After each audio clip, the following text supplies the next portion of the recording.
Break के बाद आपका स्वागत है। तो चर्चा हम आज इस बात को लेकर कर रहे हैं, जिस तरीके से हरियाणा मंत्रिमंडल का विस्तार हुआ और उसको लेकर जो सवाल खड़े किए जा रहे हैं। जगमत सिंह भट्टी जो कि सीनियर एडवोकेट हैं, वरिष्ठ वकील हैं, उनकी ओर से जो याचिका दायर की गई है उसको लेकर आज हम चर्चा कर रहे हैं। सुरेश रोड साहब भी हमारे साथ जुड़ गए हैं, फोन लाइन पर हमारे साथ मौजूद हैं, कांग्रेस के प्रवक्ता हैं। रोड साहब, आवाज आ रही है आपको मेरी? सुन पा रहे हैं क्या आप? रोड साहब, आवाज आ रही है आपको? हाँ जी, मुझे आवाज आ रही है आपकी। जी रोड साहब, हम आपसे भी जानना चाहेंगे कांग्रेस पार्टी कैसे देख रही है इस पूरे मामले को, क्योंकि देखिए ऐसा पहली बार तो है नहीं। ऐसा जब आपकी सरकार थी तब आप भी 14 मंत्री होते थे कैबिनेट में। ऐसा नहीं कि कोई पहली बार ये सरकार ही बना रही है, इससे पहले भी होते थे। लेकिन जो इस पूरे मामले को लेकर एक बार फिर से ये याचिका डाली गई है, इससे पहले भी याचिका डाली आ चुकी है जब पहली बीजेपी सरकार थी। इसको कैसे देख रहे हैं आप, क्या कहेंगे आप इस पर? देखिए, मैं शुरुआत वहीं से करता हूँ जी। अगर हमारी सरकार में भी 14 मंत्री थे तो ये हमने भी गलत किया। बिल्कुल इस बात को मानने में कोई हर्ज नहीं होना चाहिए। एक लोकतांत्रिक सिस्टम है जी। और मैं तो कांग्रेस पार्टी की तरफ से बधाई देना चाहूंगा जगमोहन जी को, जो बहुत सीनियर एडवोकेट हैं, और उन्होंने बड़ा अपने एक सिटीजन होने के नाते, नागरिक होने के नाते, और नागरिक भी एक निष्ठावान, कर्तव्यनिष्ठ और जो ज्ञान भी रखते हैं, नॉलेज भी रखते हैं, एडवोकेट जी। तो ऐसे बहुत से एडवोकेट हैं, लेकिन जगमोहन भट्टी जी जैसे एडवोकेट कितने हैं, कानूनी लोग कितने हैं जो अपने अधिकारों का, संविधान में दिए गए अधिकारों का प्रयोग करते हैं, सदुपयोग करते हैं। सदुपयोग ही बोलूंगा मैं यहाँ। हम उनको बधाई देते हैं। और इसमें हम पहले बोलते थे कि नरेंद्र मोदी हिंदू विरोधी जी, फिर बोलते थे नरेंद्र मोदी सरकार किसान विरोधी, नरेंद्र मोदी किसान विरोधी। एक नारा और भी लगा था कि मोदी खट्टर सरकार, अनपढ़ सरकार। अब ये जैसे जिस तरीके से इनके प्रवक्ता बताते नजर आ रहे हैं। रोड साहब, बात हो रही है मनोहर सरकार की, हरियाणा सरकार की। अब मोदी जी को कहाँ बीच में ले आए? ये शुरुआत वहीं से होती है, जैसा गुरु वैसा चला। हाँ। हरियाणा में कई लोग बोलते हैं जी हरियाणा में तो कांग्रेस की सरकार आ जाएगी, ऊपर पता नहीं आएगी कि नहीं आएगी। मैं देखो आउट ऑफ सिलेबस बात बोल रहा हूँ। ये मैं कई लोगों से, ऐसे कई अधिकारियों से भी मिलना होता है हमें, उच्च अधिकारियों से। मैं उनको बताता हूँ हरियाणा में कि मैंने कहा ऊपर वाला दिल्ली वाले की बात आपको यहाँ पता नहीं है, वो इससे भी ऊपर का मामला है। जो खट्टर साहब जो थोड़ा बहुत सुन लेते हैं, वो तो उनसे तो कोई मिल भी नहीं सकता, हमारे माननीय प्रधानमंत्री जी से, तो उनको तो कोई बता भी नहीं सकता। जो मैंने कहा आप खट्टर साहब को बताते हैं ना कि मध्यावधि चुनाव हो जाए तो आज ही साफ है बीजेपी। मैंने कहा नरेंद्र मोदी जी उनसे डबल कैपेसिटी में नीचे जाएंगे। ये क्योंकि दिल्ली के बाद हरियाणा तक आने में समय लगता है, जैसे हरियाणा की बात दिल्ली तक जाने में समय लगता है, ऐसे ही ये तो एक पराली का धुआं ही है। जो ये बात जो बात अभी आप बोल रहे हैं साहब, देखिए पहुंच जाता है हरियाणा से, वही बात है कि पहुंच जाता है। फिर डिबेट ट्रैक से भटक जाएगी सर, ट्रैक से हम डीरे हो रहे हैं। बिल्कुल हाँ, लेकिन मैं आपकी बात का जवाब देना चाह रहा हूँ। मैं आपकी बात का जवाब देना चाह रहा हूँ, आपसे सवाल भी है भाई। देखिए ये बात तो आप 2019 में भी कहते थे, लेकिन 2019 में किस तरीके से फिर से वो प्रचंड बहुमत के साथ उन्होंने देश में सरकार बनाई, है ना? तो जो बात आप कह रहे हैं, ये बात जो आप अभी कह रहे थे, ये बात तो आप पहले भी कहते थे। तो नहीं बिल्कुल उन्होंने बनाई, तो वो सोचना पड़ेगा ना आपको। हम इस बात को मानते भी हैं जी कि श्री नरेंद्र मोदी जी हमारे माननीय प्रधानमंत्री हैं, वो भटकाने में और बहकाने में हमारे राष्ट्रीय नेता राहुल गांधी जी से 10 गुना ऊपर है। राहुल जी साफ सुथरी सच्ची बात करेंगे, नरेंद्र मोदी जी पता नहीं क्या। अब टीकाकरण की बात है, टीके तो इस देश में आपको और हमको सबको लगे हैं। हमारे एक राष्ट्रीय प्रवक्ता ने कल परसों डिबेट में बोला कि आपकी मेरी बाजू पे जो चवन्नी जैसे या ठन्नी जैसे निशान पड़े हुए हैं, वो टीके के निशान है जो कांग्रेस की सरकारों के समय में लगे हैं। बड़ी अच्छी बात उन्होंने कही। लेकिन देखिए रोड साहब, आपका इंटरेस्ट, रोड साहब आपका जो इंटरेस्ट है ना, वो आज की चर्चा में आपका इंटरेस्ट नहीं है। आज हम किस बात को लेकर डिबेट कर रहे हैं, किस बात को लेकर बहस कर रहे हैं, उसमें आपका इंटरेस्ट नहीं है। आपका इंटरेस्ट दूसरी बातों में है, क्योंकि ये बात आप भी जानते हैं कि अगर आप इस बात को लेकर कुछ भी कहेंगे तो आपको पता है कि सवाल आपसे ही पूछे जाएंगे, क्योंकि मैंने वो बात शुरू में बोली। हाँ, इसीलिए आप अगर हमारे साहब इसीलिए आप चाह रहे हैं कि ये जो डिबेट है ये डीरेल हो, लेकिन वो मैं होने नहीं दूंगा, वो मैं होने नहीं दूंगा। मैं विषय देखो ना, मैंने आपके विषय को सबसे पहले छुआ, मैं उससे बिल्कुल भी इग्नोर करने की मैंने कोशिश नहीं की। मैंने साफ कहा कि अगर हमारे समय में भी 14 मिनिस्टर बनाए गए थे तो गलत बनाए गए।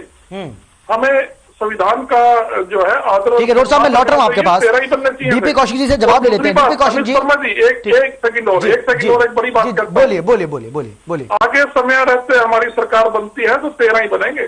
90 विधानसभा अगर आई 2026 में, वैसे आपको भी पता होगा, शायद कुछ सीटें बढ़ जाएं तो एक अलग बात है, लेकिन हम कानून का उल्लंघन करने वाली पार्टी नहीं है। कांग्रेस पार्टी ने तो संविधान जैसा अलाउ करेगा उसका पालन हम लोग करेंगे। अगर भूतकाल में कोई गलती हुई है तो हम मानते भी हैं, तो ऐसी नहीं होनी चाहिए थी। अच्छा, वो गलती थी, हम पार्टी के प्लेटफॉर्म पे रखेंगे आगे। ठीक है रोड साहब, लौट रहा हूं मैं आपके पास। डीपी कौशिक जी, जो गलती कांग्रेस ने की थी वही गलती आप कर रहे हैं, फिर फर्क क्या हुआ?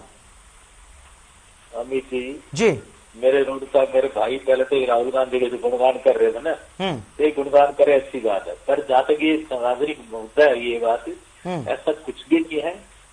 14 मंत्री हो सकते हैं, पहले भी हुए हैं, कानून पहले भी था, आज भी कानून है, कानून पे सबका विश्वास है, कानून के ऊपर। ठीक है, माननीय हमारे भाटी जी कह रहे थे, मेरे सीनियर एडवोकेट कह रहे थे कि एडीजी भी एक राज्य मंत्री का दर्जा होता है। मैं मानता हूँ एडीजी भी राज्य मंत्री का दर्जा होता है, पर कानून में कहीं नहीं लिखा हुआ कि वो इंक्लूडिंग 15% होते हैं। सेकेंडली, कानून जो एक राज्य मंत्री का दर्जा मेरे हिसाब से, जहाँ तक मैंने सुना है, जहाँ मेरी नॉलेज है, जो मेयर होते हैं वो भी एक राज्य मंत्री का दर्जा होता है। तो मेयर भी हमारे हरियाणा में जो बहुत है, ठीक है ना।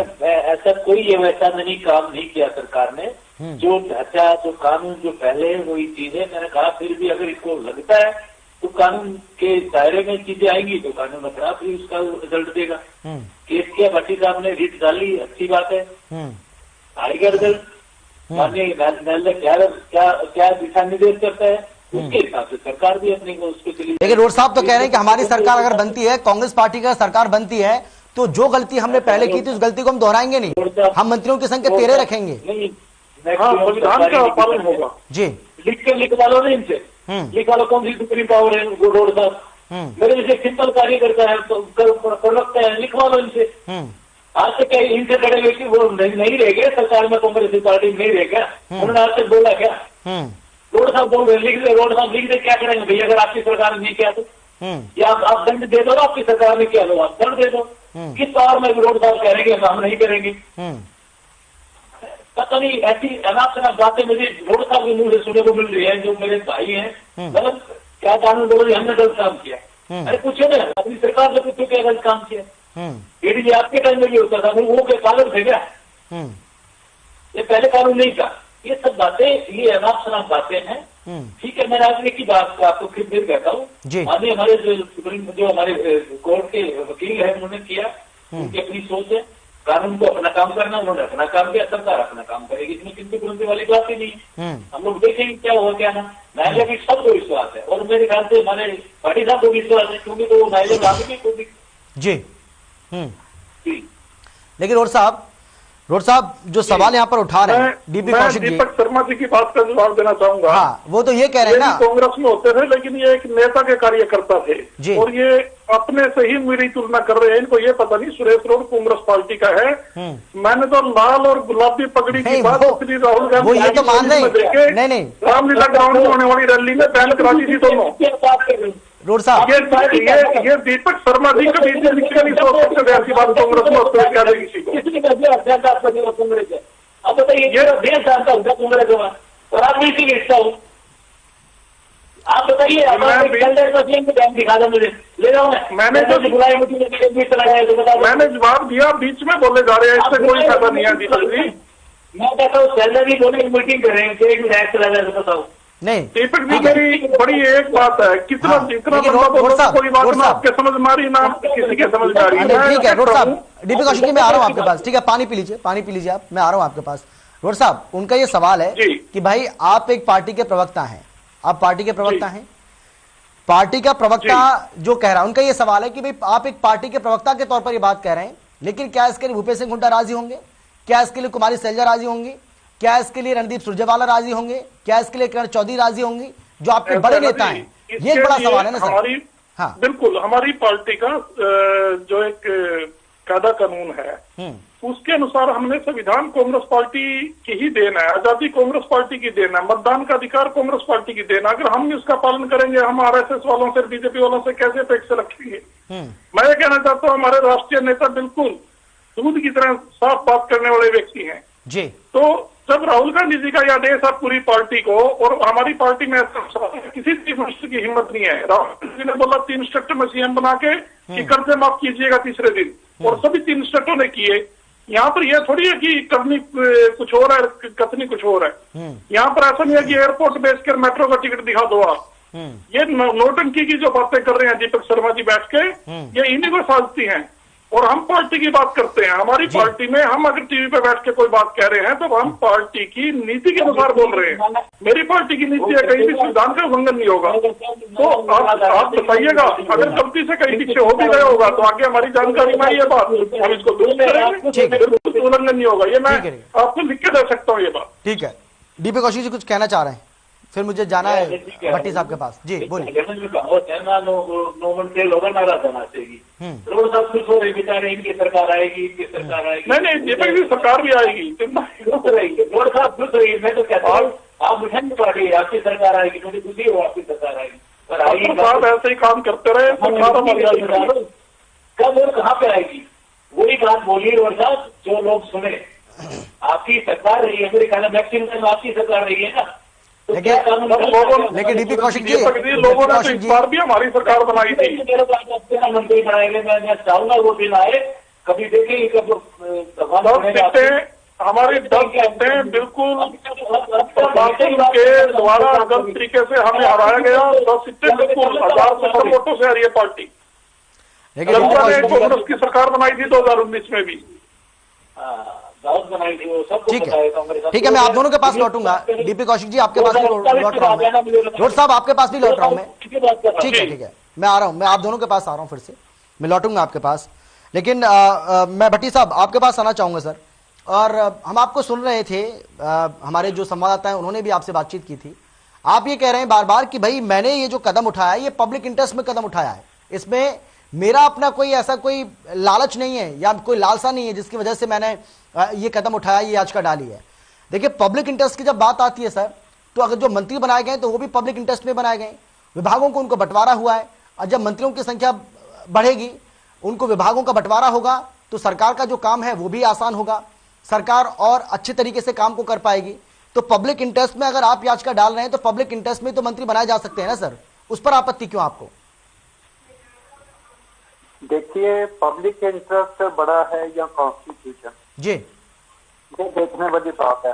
अभी मैं सुन रहा था, हमारे एक भाई साहब ये कह रहे थे हमारे जो मेयर हैं हरियाणा में उनको भी स्टेट मिनिस्टर का दर्जा हासिल है या क्या है। ये एक नई बात है कि जो मेयर है या डिप्टी मेयर है उनको अगर मंत्री का दर्जा दिया जाता है या स्टेट मंत्री या राज्य मंत्री का दर्जा दिया जाता है, तो ये अपने आप में एक नया सवाल पैदा हो गया है। और मेरा जो है थोड़ा सा छुट्टियों का काम और बढ़ गया है कि मैं इसके ऊपर भी काम करूं।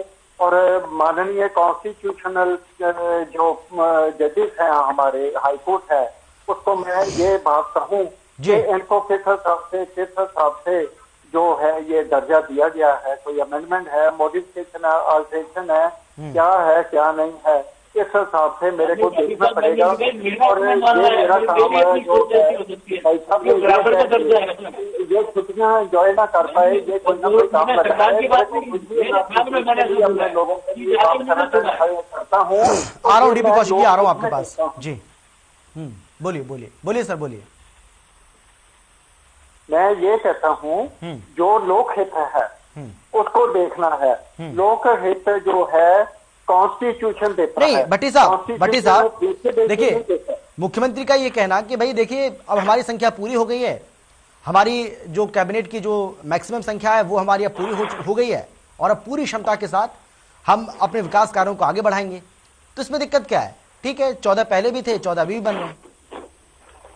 और ये याचिका जो अब आपने डाली है, क्या कांग्रेस के समय में भी डाली थी आपने ऐसी कोई याचिका? देखिए ये बात जो है, जब आप स्टडी करते हो, कॉन्स्टिट्यूशन एक समुद्र है। अगर आप ये मेरे से सवाल करो, आपने 2007 में चीफ पार्लियामेंट्री सेक्रेटरी क्यों चैलेंज किए? क्योंकि अमेंडमेंट जो है 2003 में आ गई। तो उसका कोई जवाब नहीं है। पहले आपको पढ़ना पड़ता है, स्टडी करना पड़ता है और स्ट्रॉन्ग फुटिंग के ऊपर आपको जाना पड़ता है, क्योंकि आगे से जो हरियाणा है उसने पिछली बार श्री राजू रामाचंद्रन जी सीनियर एडवोकेट सुप्रीम कोर्ट से लाए थे। हमारी पंजाब सरकार जो है वो mister A.K. Gangoli senior advocate को लाए थे, और जो पंजाब और हरियाणा के चीफ पार्लियामेंट्री सेक्रेटरी हैं वो तब भी हटे, क्योंकि मेरी बात जो थी वो बनी गई कोर्ट में, क्योंकि कॉन्स्टिट्यूशन सुप्रीम है। अगर कॉन्स्टिट्यूशन सुप्रीम है तो फिर कॉन्स्टिट्यूशन लोक हित में काम करता है। ये सरकार कैसे कह सकती है हमने 2 बना दिए, 1 बना दिया, 1 ड्रॉप कर दिया, ये कर दिया, वो लोक हित में है। लोक हित को गलत इस्तेमाल ना किया जाए। लोक हित जो टर्म है ये एक ऐसी जो है गलत टर्म हो गई है। जो काम किया है लोक हित में किया है। अगर जो हरियाणा में कोई विकास कार्य चल रहे हैं वो विकास कार्य हैं, उसको आप सौगात कैसे दे सकते हो? सौगात लोक हित में है या इनॉग्रेशन लोक हित में है, या जो आप कोई भी उद्घाटन करते हो, नींव पत्थर रखते हो या किसी भी विकास कार्य को आगे बढ़ाते हो वो लोक हित में है, तो वो सौगात कैसे हो गई? ये एक देखने वाली बात है।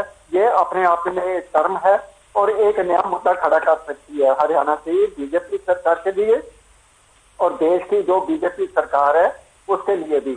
लोक हित में भट्टी साहब इसको थोड़ा सा क्लियर करिए आप। भट्टी साहब देखिए, आप इतने सीनियर अधिवक्ता हैं, आप थोड़ा सा इसको क्लियर करिए। देखिए, कोई भी काम अगर सरकार कर रही है तो वो काम जनता के लिए कर रही है, बात तो सही है।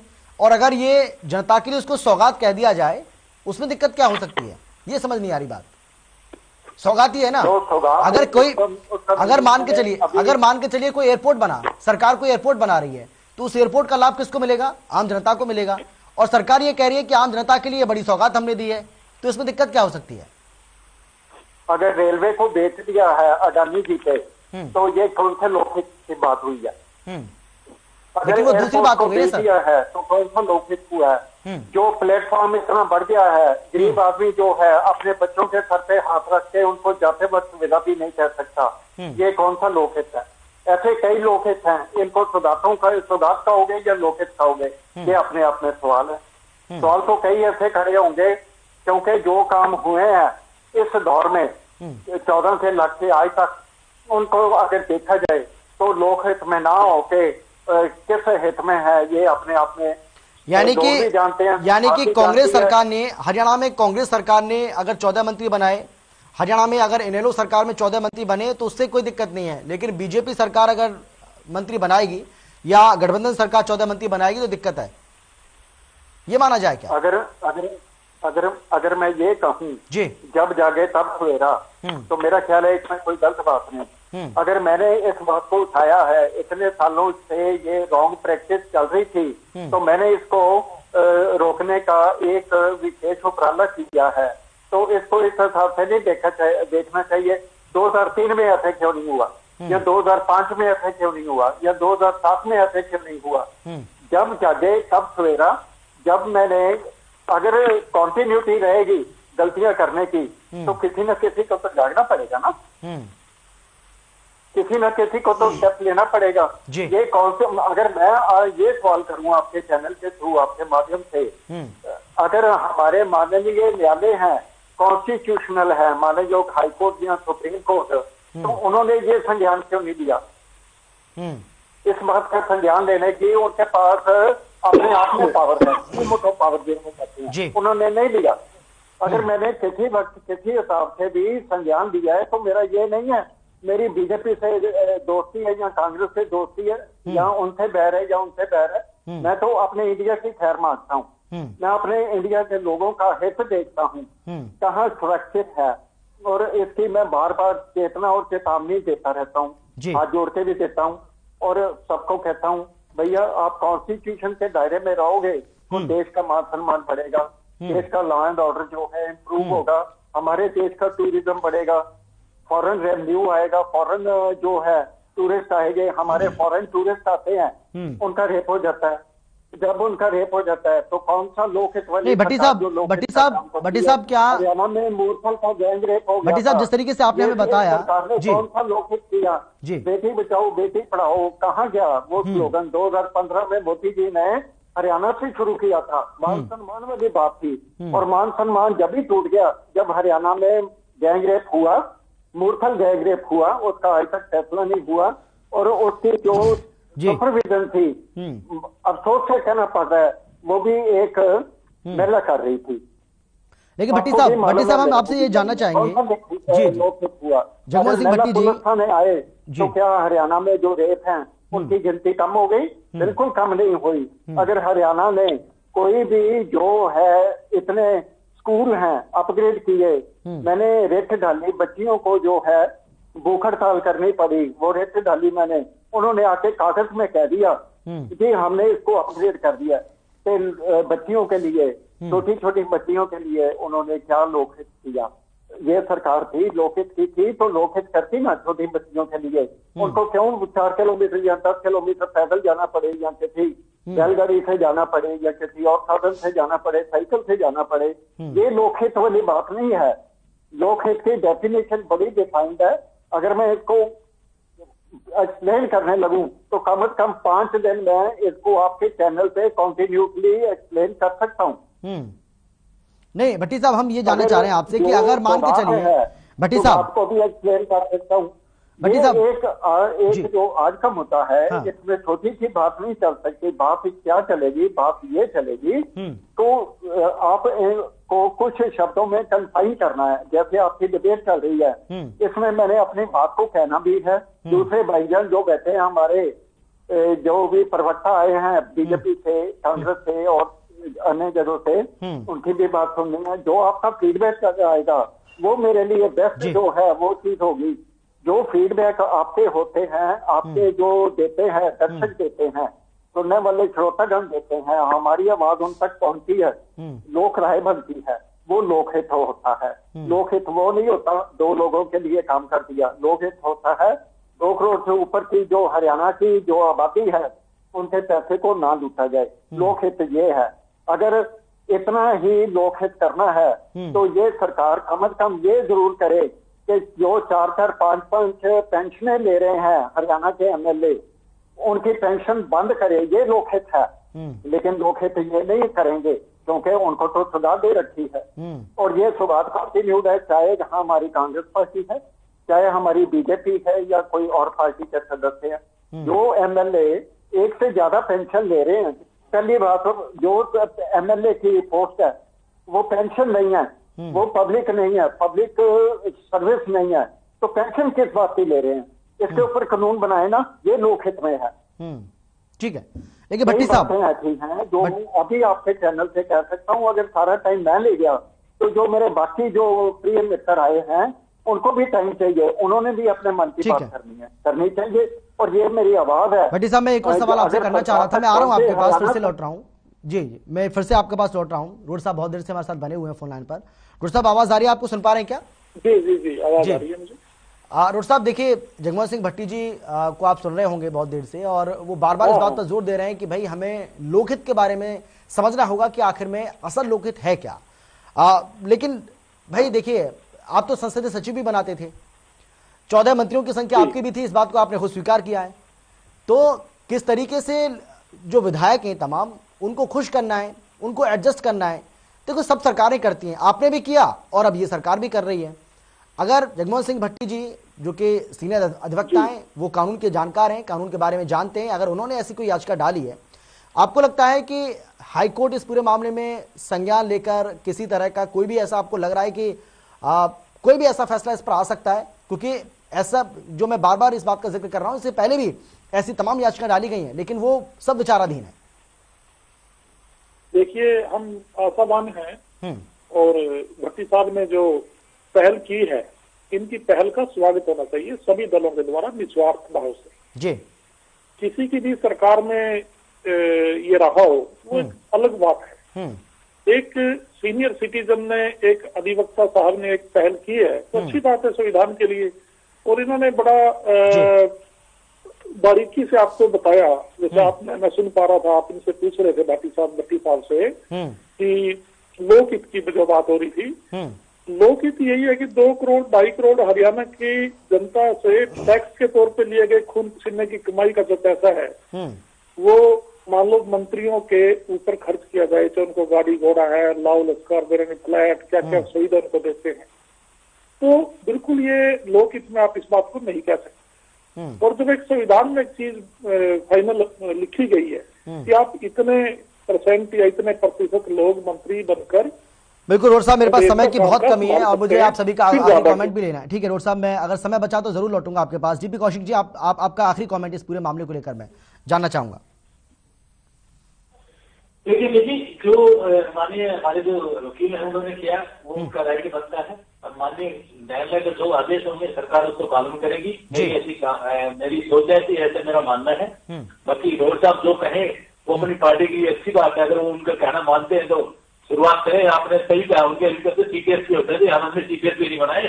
15 बार को जो उड़ाने की है वो तो ये जानते हैं ज्यादा इसे कहते कौन जानेगा।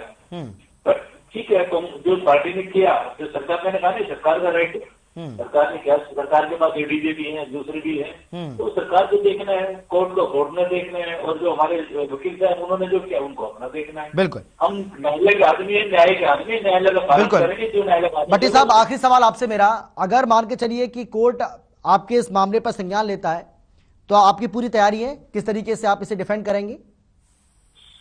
भट्टी साहब, पिछले 3-3.5 साल से जो पंजाब की और हरियाणा की एक्सपेंडेड कैबिनेट साइज है जो वायलेट हो गया है 15% का, उसके ऊपर तैयारी करके बैठा हूँ। मैं तो कहता हूँ माननीय न्यायालय जो भी फैसला करना चाहता है करे, वो प्रमाण होगा। अगर नहीं प्रमाण होगा, मेरे को नहीं प्रमाण होगा, मैं सुप्रीम कोर्ट में जाऊंगा। अगर दलों को या सरकार को नहीं प्रमाण होगा तो वो सुप्रीम कोर्ट में जाएंगे। लेकिन संविधान का मान सम्मान करना कॉन्स्टिट्यूशनल कोर्ट का और कॉन्स्टिट्यूशन के जानकारों का हक है, और ये हक जो है लोकहित में है।